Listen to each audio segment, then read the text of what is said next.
Boa noite a todos. Boa noite. Sejam todos bem-vindos a mais uma palestra pública. Com alegria e satisfação que eu aqui me encontro, após aí um grande período, desde o início da pandemia, que fazia tempo na qual eu não fazia palestras presenciais aqui nesse salão. Então, para mim é de grande felicidade, em virtude, primeiramente, porque eu fui paciente Covid, passei 30 dias internado, 10 dias entubado, né? Então tive a oportunidade de viver a doença na pele, mas mesmo vivendo tudo isso, todas essas dificuldades, eu jamais deixei de estar conectado ao JEP. E após ter vencido, após ter passado alguns meses ainda sem andar, sem movimentar os braços nem as pernas, só mexendo a cabeça, eu, com muita fé em Deus, com muita fé em Jesus, com muita fé nos espíritos que aqui assistem essa casa, eu consegui me recuperar. Aos amigos que aqui estão, que fizeram preces por mim, não foram poucas, né? Os amigos encarnados e desencarnados, também os amigos desencarnados que me acompanharam nesse processo, me protegendo, me guardando. E hoje é um dia muito especial também, porque o JEP, tanto aqui na Água Fria como na Piedade, ele promove duas palestras em homenagem ao codificador da doutrina espírita, Allan Kardec. Que sem ele, sem Kardec, com certeza hoje nós não estaríamos na casa espírita. Sem Kardec, com certeza nós não conheceríamos o espiritismo. Mas falar de Kardec, sem falar de Jesus, é de alguma forma algo incompleto. Até porque Jesus, ele é o nosso guia, é o modelo da humanidade, como assevera o Livro dos Espíritos. Sabemos que a humanidade se encontra em crise, uma crise profunda. Não só uma crise sanitária, mas uma crise moral. Podemos representar essa crise como se o homem estivesse dentro de uma sala escura, perdido, confuso, desesperado, com medo. O homem se encontra dentro de uma sala escura. Mas nessa sala escura existe uma janela. E se faz necessário que esse homem busque essa janela, busque se aproximar dela, busque conhecer essa janela e, acima de tudo, busque abrir a janela.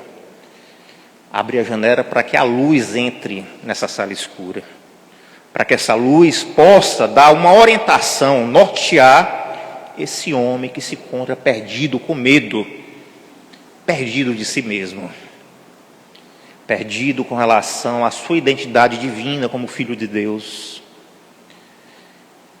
Podemos dizer que essa janela é o Espiritismo. Podemos dizer que essa doutrina espírita, sem dúvida, é esse instrumento por onde entra essa luz sagrada, essa luz divina, que para nós pode representar Jesus, nosso mestre, nosso guia, nosso modelo.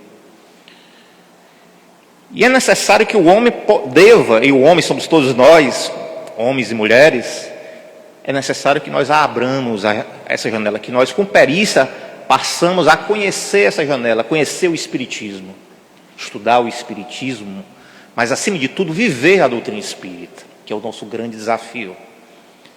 Porque realmente nós ainda estamos perdidos muitas vezes diante das diversas situações da vida. Acredito que eu, como vocês todos aqui, temos ainda medos. Acredito que nós temos ainda muitas vezes momentos de revolta, momentos de tristeza, momentos de desespero, até falta de fé. Nós não acreditamos em determinados momentos que jamais estamos sozinhos, seja espiritualmente, seja através da ação de Deus na nossa vida. E Allan Kardec, em 17 de abril de 1857, ele consegue organizar uma obra chamada O Livro dos Espíritos, que com certeza é um divisor de águas no pensamento e na espiritualidade da humanidade. O professor Rivail,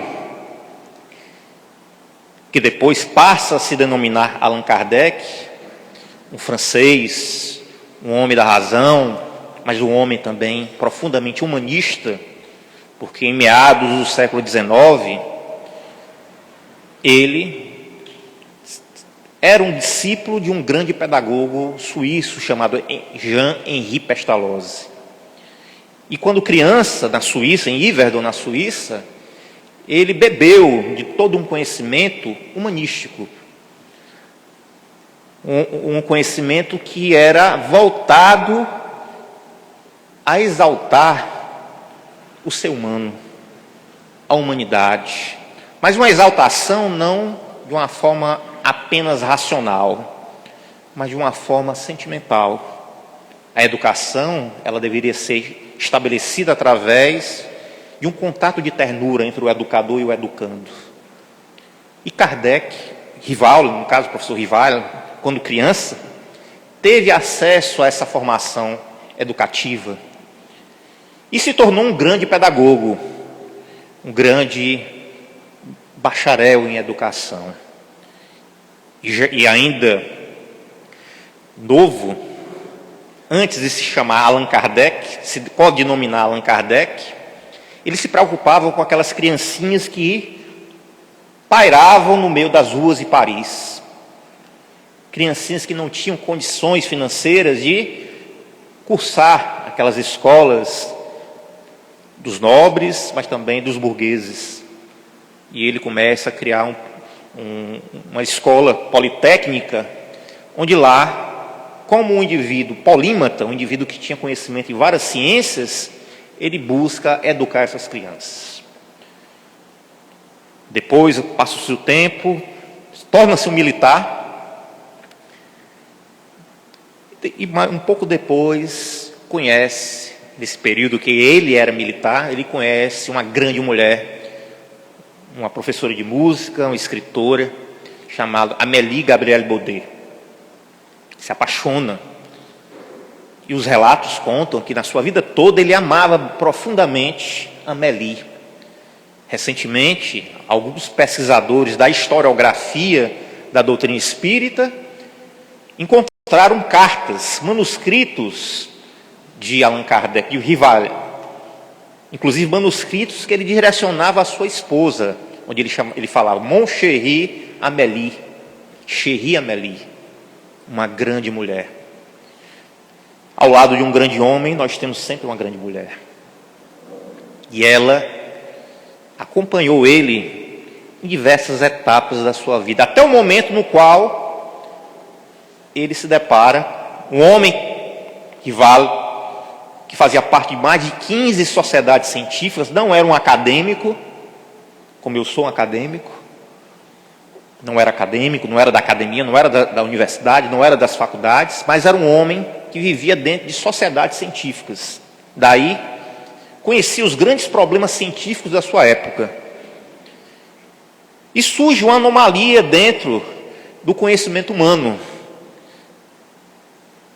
que era algo natural, mas que os cientistas daquela época, os pensadores daquela época, colocavam como misticismo, que eram os fenômenos espirituais, que começavam a se manifestar nos salões de Paris. E Rivail se interessa por aqueles fenômenos e vai tentar entender o que se tratava, aquelas mesas que giravam, aquelas mesas que levitavam. E ele então percebe, após formular várias hipóteses, várias verdades para resolver o problema, ele percebe que as mesas giravam porque existia uma inteligência por trás. Porque elas não só giravam, mas elas respondiam perguntas. A partir de então, 1855 até 1869, durante 14 anos de pesquisa, ele dialoga com o mundo espiritual. Ele sonda as leis que regiam o mundo espiritual no tocante da relação dos desencarnados com os encarnados. E através desse estudo, dessas leis, que os espíritos se comunicavam com os encarnados, e os espíritos influenciavam muito mais da vida dos encarnados que os encarnados imaginavam. Os encarnados, me refiro, somos nós, espíritos que possuem um corpo físico. Através dessa pesquisa, ele percebe que existe uma ética na relação entre os espíritos desencarnados e os espíritos encarnados. Um espírito desencarnado pode, quando tem um campo aberto na mente e no comportamento humano, pode induzir ao mal aquela pessoa e pode levar aquela pessoa ao sofrimento. Mas se aquela pessoa desenvolve as virtudes, amor, caridade, fraternidade, desenvolve através do seu comportamento, esse espírito encarnado atrai os bons espíritos. Então ele percebeu que existe uma ética. Por incrível que pareça, essa ética que propõe amar a Deus sobre todas as coisas e ao próximo com a si mesmo, a ética de fazer o bem, a ética de viver a caridade, de ser fraterno, de ser benevolente, de ser indulgente, de perdoar as ofensas alheias, é a mesma ética do Mestre Jesus.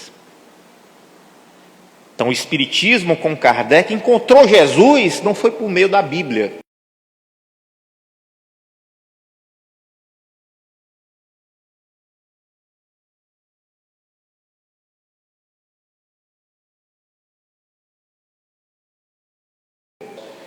O Espiritismo encontra Jesus através de Allan Kardec, através da pesquisa com relação à realidade do mundo espiritual. E o grande objetivo da doutrina espírita, que foi organizada durante 14 anos por Allan Kardec, professor Rivali, que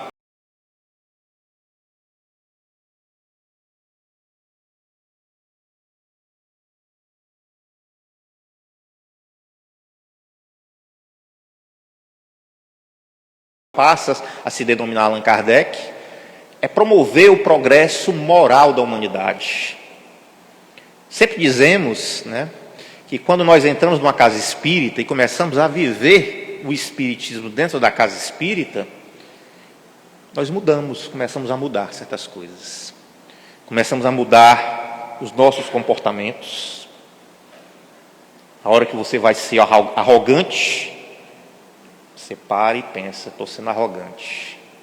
Na hora que a gente começa a ter inveja, a gente para e pensa, inveja não é virtude. Quando a gente começa a ser orgulhoso, se colocar acima dos outros, arrogante, a gente para e pensa, isso não vai nos levar a canto nenhum, a não ser o sofrimento. Então, isso é o ideal. Quando nós começamos a ter o contato com a doutrina espírita, nós começamos a olhar para o nosso comportamento e paramos de julgar o comportamento do outro, que é o mais importante, porque geralmente nós fazemos isso. Nós temos o hábito de apontar para o outro e acabamos esquecendo que o outro é o nosso espelho. Se alguém me afeta,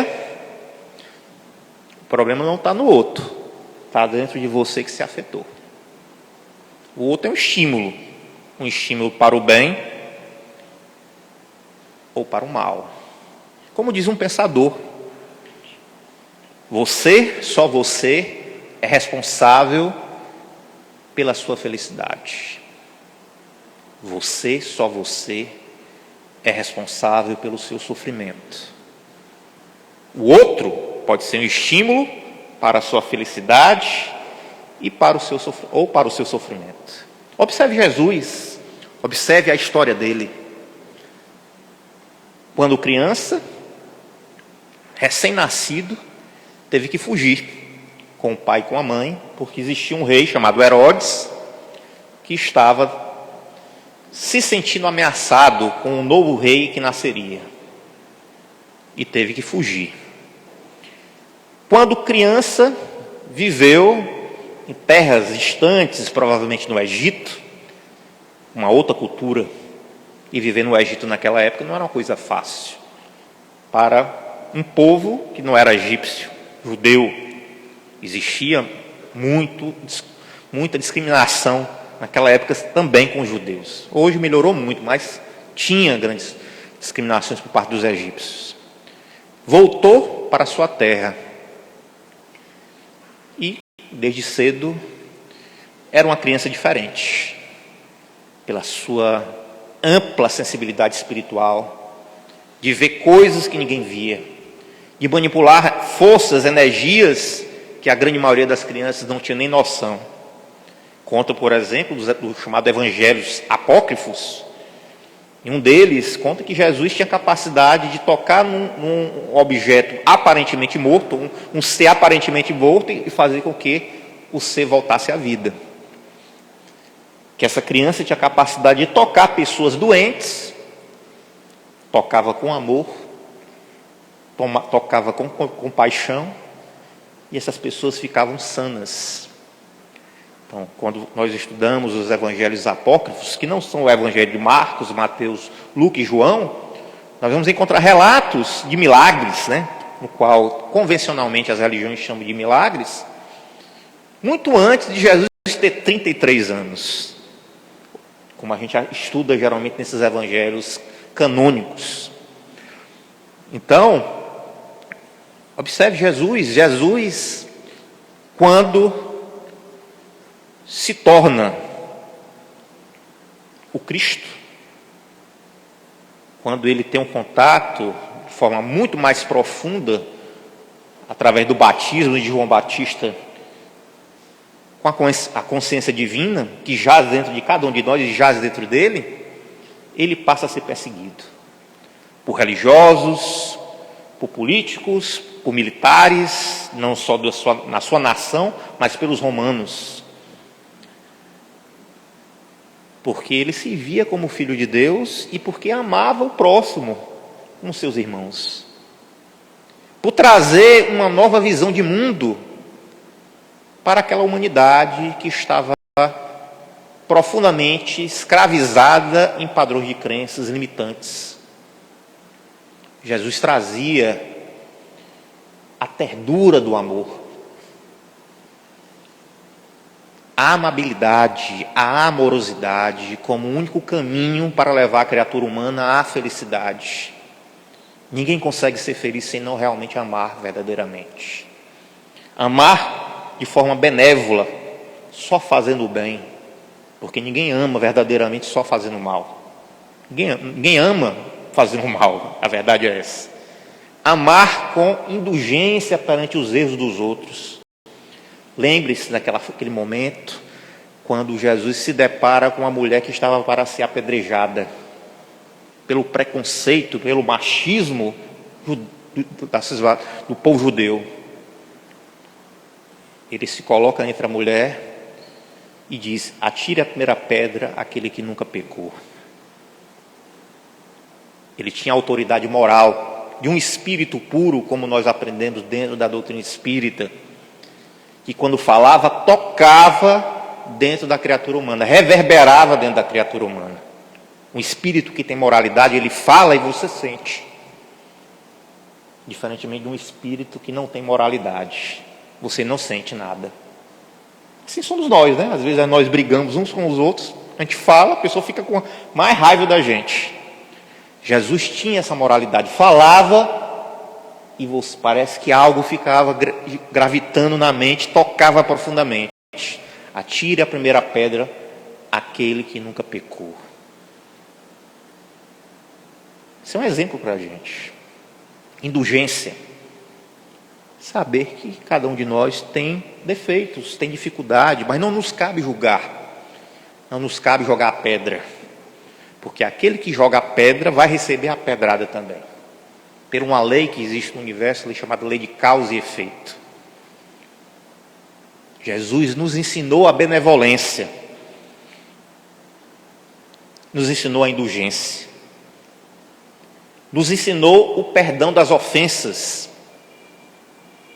Perdoar. Não 7 vezes, mas 70 vezes 7 vezes. Perdoar sem querer nada de troca. eu tenho que perdoar para ser perdoado. Não. Perdoa, independente de querer algo em troca. Perdoa de coração. Benevolência, indulgência e perdão compõem aquilo que nós, na doutrina espírita, Kardec descobriu na sua ética, na ética dos espíritos superiores, a chamada caridade. Caridade espírita é algo muito profundo. Caridade não é só dar coisas materiais. Então observe, a moral de Jesus é a moral da doutrina espírita, a mesma moral. Que é a moral que nós no espiritismo conquistamos através da chamada vida espírita, a vida consciente diante das leis divinas ou naturais, que se encontram na terceira parte do Livro dos Espíritos, as leis morais. Sem a vivência dessas leis morais, nós não conseguimos atingir algo chamado perfeição moral, que é característica dos espíritos superiores. Mas podemos olhar também essa relação de Jesus e Allan Kardec, estudando as 22 obras que Allan Kardec organizou e chamou de fundamentais do Espiritismo, que não são 5, são 22, como está escrito no livro, o último livro que Kardec escreveu, organizou, Catálogo Racional para se fundar uma Biblioteca Espírita, no seu primeiro capítulo. Ele elenca lá 11 livros, mas a Revista Espírita tem 12 volumes. Nós temos 22 livros. Então, quando nós estudamos essas obras, nós vamos perceber que o Espiritismo surge na Terra porque teve um espírito superior, um espírito puro, que trouxe esse projeto à Terra e teve o apoio de outros espíritos superiores e teve o apoio de um espírito superior chamado, que estava encarnado, que chamava Rival ou Allan Kardec. Esse espírito superior que trouxe à Terra se chama Espírito de Verdade. E estudando as obras organizadas por Allan Kardec, nós vamos perceber que esse Espírito de Verdade nada mais, nada menos era que Jesus. E estudando também as obras organizadas por Allan Kardec, nós vamos descobrir lá também que Jesus, ou Espírito de Verdade, era o guia espiritual de Allan Kardec. Relação mestre e discípulo. Mas é importante ressaltar, o mestre só aparece quando o discípulo está pronto. O mestre verdadeiro só aparece quando o discípulo está pronto. E o professor Rival, que se denominou Allan Kardec, já estava pronto. Por isso ele foi incumbido de organizar essa doutrina maravilhosa, essa doutrina chamada Espiritismo.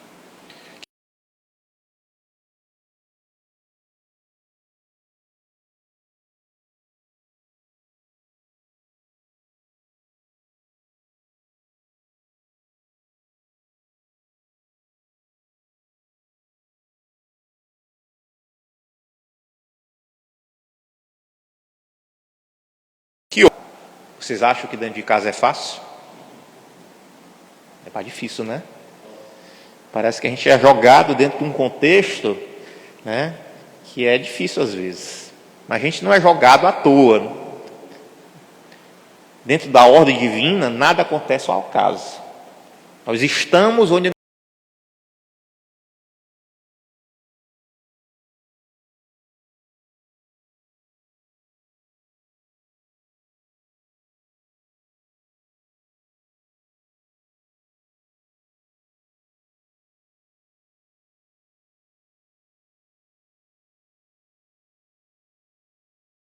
nós precisamos estar, com aqueles espíritos ali. Nós estamos ali para desenvolver habilidades comportamentais, desenvolver a faculdade de amor, a faculdade de caridade que eu citei aqui, de ser bom com pessoas que são às vezes diferentes, que pensam diferente da gente, pessoas que estão em conflito. Vocês acham que será que nós não estamos em conflito? Todos nós que estamos aqui, ainda espíritos imperfeitos, nós temos algum nível de conflito. Mesmo que seja inconsciente. Quando você vai para uma terapia, eu digo que eu sou terapeuta também, Você vai para uma terapia, às vezes você acha que não tem nenhum conflito. E começa a dizer, eu tenho tantos problemas na minha vida. Você está em conflito. Mas o conflito aqui que eu estou colocando são conflitos, são questões internas mal resolvidas, mal entendidas, mal interpretadas. Às vezes, por exemplo, um conflito advém de um padrão de crença ancestral. Você aprendeu na sua família que aquilo era verdadeiro, porque todo mundo falava que é verdadeiro, mas quem garante que aquilo era verdadeiro? Você aprendeu na sua família que aquilo era o correto, agir daquela forma era o correto, mas quem garante realmente que aquilo era correto? Então, às vezes, nós trazemos um conteúdo, geralmente nós trazemos o conteúdo não só de outras vidas, que a gente traz também, e nós que somos reencarnacionistas, nós entendemos que nós trazemos as inclinações do passado, mas trazemos também toda uma programação que nos foi influenciada pelo nosso ciclo familiar, nossos ciclos de amigos, nosso próprio ciclo religioso, uma igreja, de uma tradição religiosa. Então a gente cria vários padrões de crenças que de alguma forma vão influenciar na nossa visão de mundo e que vão repercutir no nosso comportamento e nas nossas relações com o próximo. Então, quando nós começamos a estudar a doutrina espírita, a gente começa a perceber que nós não estamos naquele local, dentro daquela família à toa. Nós estamos ali para nos aperfeiçoar e estimular o outro a um aperfeiçoamento. Quando nós estamos na doutrina espírita, ou seja, nós abrimos a janela para que a luz entre, a gente começa a ter uma clareza maior da nossa vida e também nas nossas relações. Um grande exemplo são as relações afetivas amorosas. Como diz também um grande pensador, não existe um livro que te ensina tanto, não existe, é o maior livro da vida. Quando você vive com alguém, e às vezes você diz que é uma princesa encantada, ou um príncipe encantado, no caso do príncipe encantado, e descobre que é um sapo.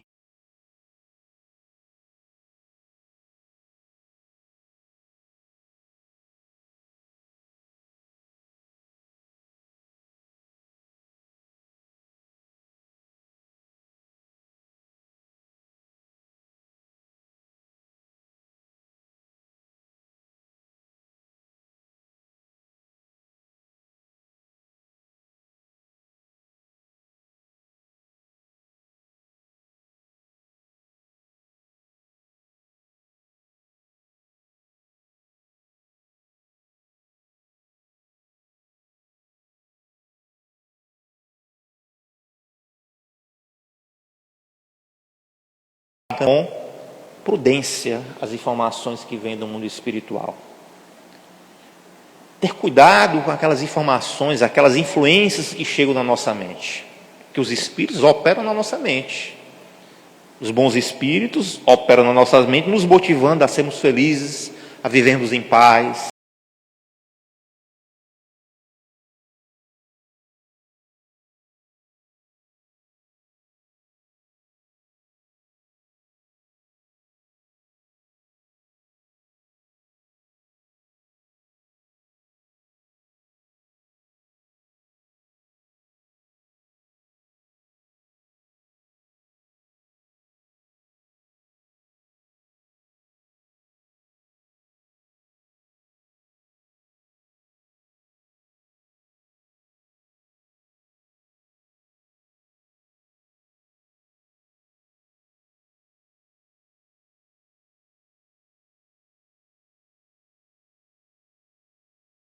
A vivermos tranquilos, a termos uma saúde física positiva.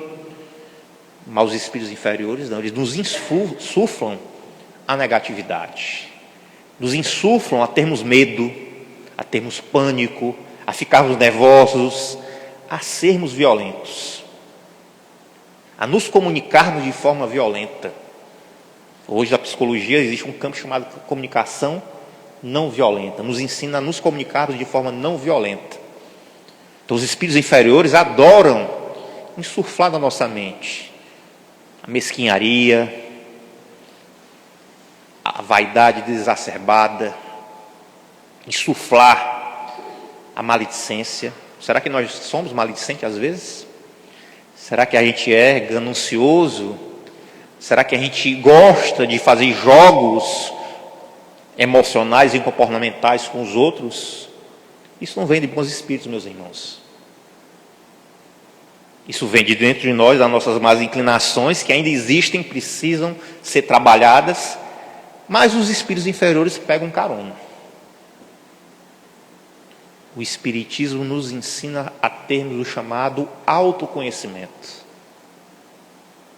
Autoconhecimento só existe se existir autopercepção. Olharmos com sinceridade como nós estamos. O que é que eu penso diariamente? Coisas boas ou coisas ruins? O que é que eu faço diariamente? Ações negativas, ações positivas. Quando eu falo ações positivas, eu não estou falando só para nós mesmos, não. Eu estou falando perante o próximo. Observe a lindeza da doutrina espírita que foi organizada por Allan Kardec. Ela nos instrumentaliza a olharmos para nós, a olharmos para nossas relações e nos instrumentaliza a sermos seres espiritualmente, comportamentalmente, emocionalmente saudáveis. Termos relações saudáveis, relações essas sustentadas pela amorosidade, pelo amor. Um amor que não condena, um amor que não julga, um amor que acolhe, que envolve as pessoas dentro de um sentimento de paz, de fraternidade. Acredito que vocês sentem isso quando entram numa casa espírita, não sentem? Uma energia diferente. Aqui, por exemplo, vocês já estão tomando um passe. Todos nós já estamos tomando um passe. O passe dentro da sala de passe é um complemento. Mas aqui, se essas palavras que eu estou falando, de alguma forma reverbera dentro de vocês, as energias positivas que existem dentro de vocês já começam a brotar. Aquela nuvem de peso que às vezes a gente entra na casa espírita parece que começa a se dissipar. Porque todos nós temos esse poder, nós somos filhos de Deus. Esse poder divino de transformação, de transformar a nossa vida. Mas às vezes a gente esquece disso porque a gente está sofrendo.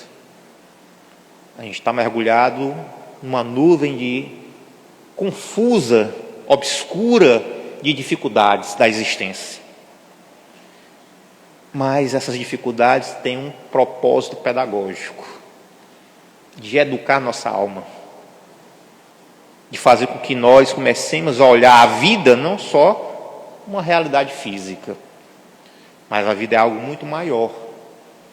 E para que a gente possa usufruir desse algo muito maior, dessas boas relações com o mundo espiritual, temos que mudar o nosso comportamento. Temos que mudar o padrão de sentimento que está estabelecido dentro de nós. Temos que mudar e educar os nossos pensamentos. Porque aí a abundância, a prosperidade, em todos os aspectos, começam a se manifestar. Foi aquilo que de alguma forma eu aprendi com essa experiência minha no Covid. A coisa mais importante é nós estarmos conectados com Deus. A conexão com Deus transforma a nossa vida. Quando nós não estamos conectados com Deus, quando nós não nos voltamos a Deus, como Jesus nos ensinou, amar a Deus sobre todas as coisas, quando nós não temos essa conexão, tudo na nossa vida fica difícil. As nossas relações, a nossa carreira profissional, nossos projetos pessoais, tudo fica difícil. Hoje, no próprio meio científico, no meio acadêmico, vários pesquisadores que já olham uma nova forma de se fazer ciência, uma nova forma de pensar o mundo, um novo paradigma, já consideram a dimensão espiritual como sendo um elemento fundamental para o equilíbrio da natureza, o equilíbrio social humano. É fundamental. Uma pessoa que tem espiritualidade, ela está muito mais, digamos assim, protegida com relação às situações adversas da vida que uma pessoa que não tem espiritualidade. Então a conexão com Deus, essa conexão com Deus faz com que nós tenhamos forças para superar algumas dificuldades que brotam muitas vezes pela nossa displicência, pela nossa falta de atenção, mas também às vezes são em função oriundas e em função de um passado delituoso. A gente plantou no passado e agora está colhendo no futuro, no presente. Isso vale para uma vida passada que se manifesta no presente, mas vale também no presente. Se eu planto banana, eu não vou colher maçã, eu vou colher banana. Então, se eu planto coisas negativas, eu vou colher coisas negativas. Lei de causa e efeito, estudado pela doutrina espírita. Então, a doutrina espírita, essa janela que permite a luz entrar, que foi organizada por Allan Kardec, junto aos espíritos superiores, ela nos traz ensinamentos grandiosos para que a gente possa transformar a nossa vida, para que a gente possa gradativamente sair de um estado de espírito imperfeito, onde o mal ainda permanece em nós, para um estado de bom espírito, conforme é elucidado na chamada escala espírita que está no Livro dos Espíritos, onde nós começamos a viver as virtudes. A doutrina espírita nos educa para a vivência das virtudes. É uma educação das virtudes. Mas essa educação das virtudes, elas têm que ser vivenciada. Não é só ler, não é só ficar na teoria, é na prática. E nós temos aí, para nos apoiar nisso, os espíritos, os bons espíritos. Todos nós que estamos aqui, temos um anjo guardião, um espírito guardião, um anjo da guarda. E o Espiritismo nos ensina, através das obras organizadas por Allan Kardec, que é fundamental nós termos uma relação mais próxima com esse anjo guardião, através das nossas preces. Quando nós estamos em dificuldade, nós temos que evocar o nosso anjo guardião, meu anjo guardião, me ajude, me dê uma intuição. Então o Espiritismo nos ensina a ter essa relação com o Espírito que é superior. Só que a gente não faz, né? Geralmente a gente não faz isso. A gente parece uma máquina, né? Que acorda, dorme, vive, mas de uma forma mecânica, sem se conectar com Deus, sem se conectar com os bons espíritos.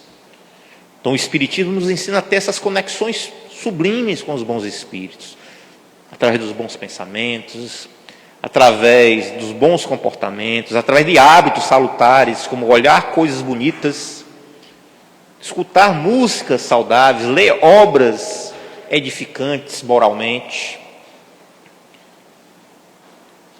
A doutrina espírita nos estimula através do trabalho voluntariado em prol do outro, em ajudar. Aqui na casa espírita, eu já estou aqui há 32 anos, eu trabalhei em todos os setores, desde abrir a porta do passe, a encher a aguinha fluidificada, a chegar mais cedo para varrer.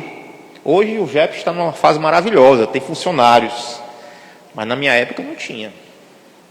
Quem limpava, quem organizava, quem passava o pano eram nós trabalhadores. Então, o trabalho voluntariado, está recebendo vocês com amor, com carinho, com atenção, isso transforma o nosso ser. Isso faz um bem que a gente não imagina.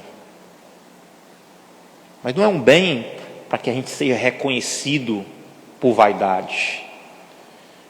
Um bem que nos impulsiona a uma transformação de uma pessoa que é preguiçosa para uma pessoa que é proativa, para uma pessoa que é autocentrada, egoísta, que só pensa em si, que agora tem a oportunidade de trabalhar para o outro, ajudar alguém que entra aqui nessa casa sofrendo muito. Vocês já imaginaram o número de pessoas que entram aqui nessa casa porque perderam alguém, acham que perderam porque ninguém perde ninguém.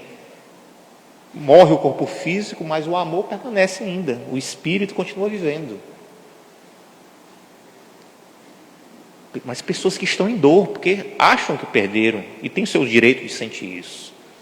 Pessoas que estão desesperadas. Vou contar um caso que aconteceu comigo. Eu acho que eu tinha 16 anos, hoje eu já tenho 47. Eu tinha 16 anos e eu fui dar minha primeira palestra dentro da Casa Espírita Paulo Estevam. Era lá no Jepe da Piedade. Eu acho que algum de vocês conhece o Jepe da Piedade. E eu, com 16 anos, muito novinho, né, me colocaram para dar a palestra naquele horário que tem menos pessoas, né, para não passar vergonha, que era o horário das 16 horas. E eu passei o dia preparando uma palestra sobre o tema reencarnação. Mas aqui para nós estava horrível a palestra. Hoje eu olho assim, meu Deus do céu, como é que eu dei aquela palestra? Mas tudo bem. Quando eu cheguei para dar a palestra, tinha umas 20 pessoas. Muitos assim como vocês, em posição de defesa, né, com os braços cruzados, né, olhando para mim, me julgando, né, e eu me tremendo todo, né, porque ia dar aquela palestra. Aí comecei a falar 10 minutos, 15 minutos, já se levantou 5. Comecei a falar mais um pouquinho, daqui a pouco se levantou mais 5, só tinha 10. Eu disse, pelo amor de Deus, vai acabar a palestra, só vai ter uma pessoa, né? E aí, de repente, uma mulher, salão, tinha uma escada, a pessoa subiu, uma mulher, uma senhora, acho que tinha por volta lá dos seus 55, 56 anos. Ela entra assim, né? Eu olhei para ela e notei que ela estava muito, sabe assim, muito cabelo em pé, né? Os olhos, parece que tinha chorado. Ela entrou e sentou na cadeira. Né? E eu só tinha umas 7, 8 pessoas, já tinha saído alguns também, eu continuei falando. E conforme eu ia falando, essa mulher começou a chorar. Eu disse, vala-me Deus, a minha palestra está horrível mesmo. Né? Porque essa mulher está chorando agora aqui, já saiu 10. Ela entra chorando aqui e chorava. Eu disse, meu Deus do céu. Aí quando terminou a palestra, tinha umas 4, 5 pessoas e ela lá. Foram embora. Ela olhou para mim e disse assim, meu filho, eu posso falar com você? Eu disse, pode. Eu estava apavorado, né? Aí eu peguei e sentei com ela. Muito novinho, né? Menino ainda. Mas assim, eu tive, digamos, o sentimento de amorosidade, né? Pelo menos para escutar, né? E ela começou, olha, eu sentei do lado dela e ela chorou, mas começou a chorar. Ela, me perdoe, eu estar chorando. Eu posso lhe dar um abraço? Pode. Aí me deu um abraço. Aí chorou mesmo. Aí eu perguntei, o que é que aconteceu, senhora? Por que a senhora está assim? Olha, meu filho, eu não sou espírita. Na verdade, eu nunca entrei numa casa espírita. Eu estava aqui passando, e vou lhe contar o acontecido. Eu estava em casa, era mais ou menos 11h30 da manhã, e uma amiga minha me telefona dizendo que o filho dela tinha feito uma coisa horrível. Ou seja, o filho dela era viciado em crack. E vendeu as coisas delas todas. Deixou só os móveis, televisão, equipamento, tudo ele vendeu. E ela estava desesperada, não sabia o que fazia. E eu continuei tentando, dentro do que eu conheço, tentei consolá-la, ajudá-la. Mas já estava próximo do horário do almoço. E o meu marido chegou. E o meu marido chegou transtornado, não sei porquê. E quando viu que eu não tinha feito o almoço, ele me agrediu pela primeira vez. Ele me deu um tapa. Olha, meu filho, eu estou tão desesperado, eu estou tão assim, tão translocada, porque eu amo tanto aquele homem, ele nunca fez isso comigo. E pior, né? Ele é espírita, frequenta essa casa. Aí eu disse, vala-me Deus, se ele é espírita, ele fez isso com a mulher, se ele não fosse, ele tinha matado, né? Aí eu olhei para ele e disse assim, ela disse assim, mas você não sabe, meu filho, o pior. Eu, desesperado com o que ele fez comigo, ele me agrediu, me xingou, saiu de dentro de casa, eu desesperado tive o impulso de pegar o revólver dele. E aí ela abriu a bolsa e me mostrou o revólver. E eu estava decidida a dar cabo da minha vida. E quando eu passei, eu escutei a sua voz. E entrei aqui. E na hora que você estava falando, você estava falando sobre a importância da vida, a reencarnação como uma oportunidade da vida. Quando ela falou isso, eu quase caio para trás, né? Porque eu jamais imaginava que uma palavra, né, quando ela é conduzida pelos espíritos, ela pode ter um efeito de mudar alguma coisa na vida do outro. Então, assim, eu fiquei muito feliz, né? A partir desse dia eu comecei então a dar palestra, sabendo que a minha fala, ela é parcial, ela é relativa, mas o meu sentimento de transmitir é algo positivo, no sentido de estimular alguma modificação, como aconteceu comigo, né? Então, isso é doutrina espírita. A doutrina espírita, ela te instrumentaliza, e todos nós aqui temos a capacidade de pegar esse instrumento para que a gente possa promover o bem, para que a gente possa estimular as pessoas a uma transformação. Que nós tenhamos, inclusive, a capacidade de motivar a manutenção da vida do outro. Olha que bonito. Às vezes a gente está dentro de casa, com o nosso pai, com a nossa mãe, com o nosso marido, a nossa esposa, nossos irmãos, e a gente não utiliza o instrumento para o bem, perante aquelas pessoas. A gente está ali para julgar, para condenar, para agredir, para falar mal. E a doutrina espírita nos ensina o inverso disso. Que a gente seja grato, por exemplo, aos nossos pais. Porque sem o meu pai, sem a minha mãe, independentemente de como eles são, eu não estaria aqui encarnado. Então, só por estar encarnado já é uma coisa que a gente tem que ser grato. Porque é uma oportunidade que Deus nos deu em via eterna para melhorar, para se tornar alguém melhor. Olha só que bonita a doutrina espírita, ela nos proporciona. Que coisa bonita. Eu tenho quanto tempo, Fernando, aí? Eu não sei. 15 minutos. Então, observe a oportunidade que nós estamos tendo de aprender o Espiritismo. Mas nós precisamos abrir a janela, nós precisamos estudar, conhecer essa doutrina de forma mais coerente, de forma mais profunda. O GEP oferece o ESD, o Estudo Sistematizado da Doutrina Espírita, para te instrumentalizar. O GEP te oferece os trabalhos voluntários, como o passe, como a palestra pública para você ajudar, a evangelização infantil, para trabalhar com as crianças, a juventude para trabalhar com os jovens, trabalho de ação social, sopão. Agora tem o macarrão amigo, Fernando? Macarrão amigo. Ou seja, tem várias atividades que objetivam te ajudar na educação da tua alma. Mas o estudo, ele é fundamental também, para que a gente possa se esclarecer com relação a essas leis da vida, para que a gente possa entender como os espíritos nos influenciam, para que a gente possa se defender das más influências, para que a gente possa captar as boas influências e propagar essas boas influências, propagando o bem, propagando o amor, propagando a caridade. E aí a gente começa a entender, quando a gente começa a viver o Espiritismo, o exemplo dado por esses dois grandes espíritos, que foi Jesus e foi Kardec. Kardec ainda é pouco estudado, é pouco conhecido pelos espíritas. A gente não tem a dimensão desse espírito, quem foi ele, o que é que ele propôs, o que é que ele promulgou, o que é que ele desenvolveu.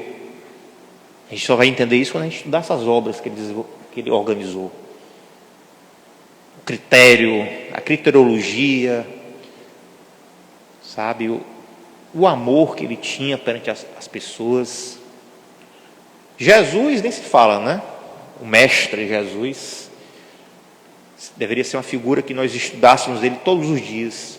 Todo dia a gente estudar um pouco da vida de Jesus, porque é na vida de Jesus que nós temos exemplos de como nós devemos ser, com base nele. Ele é nosso modelo. Como nós devemos ser perante o outro, que é o nosso grande desafio. um dos nossos grandes desafios, talvez o maior desafio é com relação a nós mesmos. Lidar com nós mesmos. Então, estudando Jesus, a gente vai ter resposta para isso. O Espiritismo é o cristianismo redivivo. O Espiritismo é o consolador prometido pelo próprio Jesus. Ele vem consolar a criatura humana em sofrimento. Ele vem orientar a criatura humana dizendo que nós fomos criados para sermos felizes. Nós fomos criados para vivermos realmente de forma plena, de forma feliz, de forma pacífica, em paz. Mas para isso a gente tem que entender ele. E tem que viver ele. Viver essa doutrina. Quer viver Jesus, quer viver os ensinamentos do Mestre Jesus. Tivemos exemplos grandiosos e ainda temos exemplo de Chico Xavier. Observe Chico Xavier, a história de Chico. Inclusive tem um filme que conta a história dele. Observe a vida do nosso querido Divaldo Pereira Franco.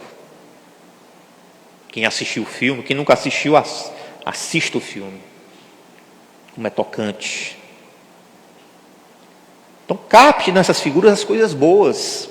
Aquilo que lhe é possível viver também. Acolher o sofrimento do outro. Não julgar, não condenar. Amar aqueles que estão perto de você. Foi uma das coisas que eu aprendi. Tocando o portal da morte. A ter maior atenção pelas pessoas que fazem parte do meu ciclo de amizade, pelas pessoas que fazem parte da minha família, ter mais amor por elas, ser mais indulgente perante elas, porque nós seres humanos, nós queremos o perfeito. Quando nós olhamos para o outro, a gente quer que o outro seja perfeito. Nem nós somos perfeitos. Como é que a gente quer o perfeito? Como é que a gente quer que o outro não erre, não se equivoque? Num planeta de provas e expiação, onde o perfeito é imperfeito, como diz o poeta. Então a doutrina espírita nos explica isso, que a gente aprenda a lidar com o outro, a se relacionar com o outro de uma forma amorosa, mas com tolerância. Nos ensina a não sermos intolerantes, a não sermos orgulhosos, egoístas, porque o orgulho e o egoísmo, meus irmãos e irmãs, é tolice. São algemas que vão nos prender, principalmente no mundo espiritual. A vaidade, a arrogância de querer ser acima do outro, isso é tolice. Porque quando você chega do outro lado, você vai se deparar com gente muito mais arrogante que você e que vai querer lhe procurar. Porque talvez essas arrogâncias que a gente tem são influências também desses espíritos. Então, não percamos tempo. Vamos desenvolver as virtudes. Ser mais humildes. Ser mais fraternos. Ser mais justos. Como está no Evangelho. Quem com ferro fere, com ferro será ferido. Quem joga a pedra, receberá a pedra. Então, não percamos tempo. Aproveitemos a doutrina espírita para que ela possa, cada vez mais, nos estimular à prática do bem.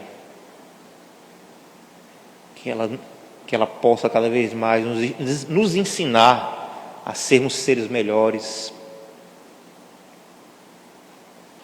E a gente aplica ela no nosso lar, dentro do nosso lar, dentro dos nossos ambientes de trabalho,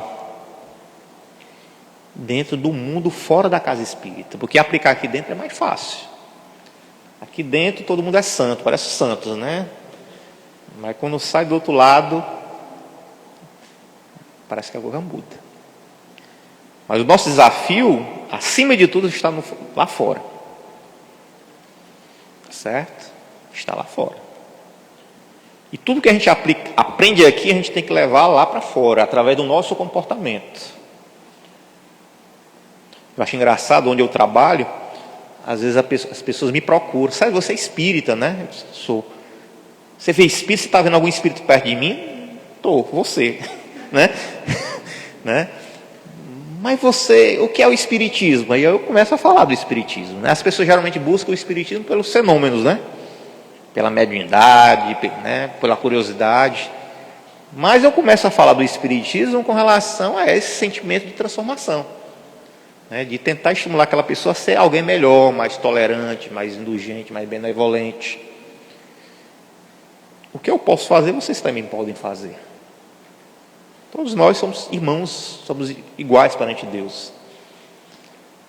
E é importante a gente semear a doutrina fora da casa espírita também, respeitando as peculiaridades das outras pessoas, inclusive da religiosidade. Você pode falar de espiritismo com qualquer pessoa, sem ela saber, inclusive, que é o espiritismo.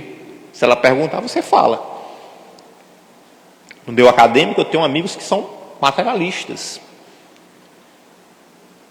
Mas quando a gente entra nas questões da ética, com o resultado final, que é a felicidade, a paz, o bem, a doutrina espírita é maravilhosa para nos fundamentar. Quando a gente traz, por exemplo, exemplos de figuras grandiosas, a doutrina espírita tem vários exemplos. E ela acolhe grandes exemplos, inclusive de fora da doutrina espírita. Exemplo, Francisco de Assis. Exemplo, Irmã Dulce, Madre Teresa de Calcutá. Figuras maravilhosas. Mahatma Gandhi. Nós aprendemos com todos eles. Porque todos eles são veículos de uma sabedoria divina, que expressa-se através do amor. Então, meus irmãos e irmãs, Jesus é o mestre. Kardec foi um bom discípulo. Kardec estava preparado realmente para cumprir essa missão de trazer junto aos espíritos superiores essa doutrina maravilhosa, que é essa luz que vai nos tirar da escuridão. Que essa luz possa tocar o coração de cada um de vocês, possa estimular vocês, como assim me estimula também, a sermos alguém melhor. Um grande abraço, fique com Deus, e vou passar a palavra para a nossa irmã agora.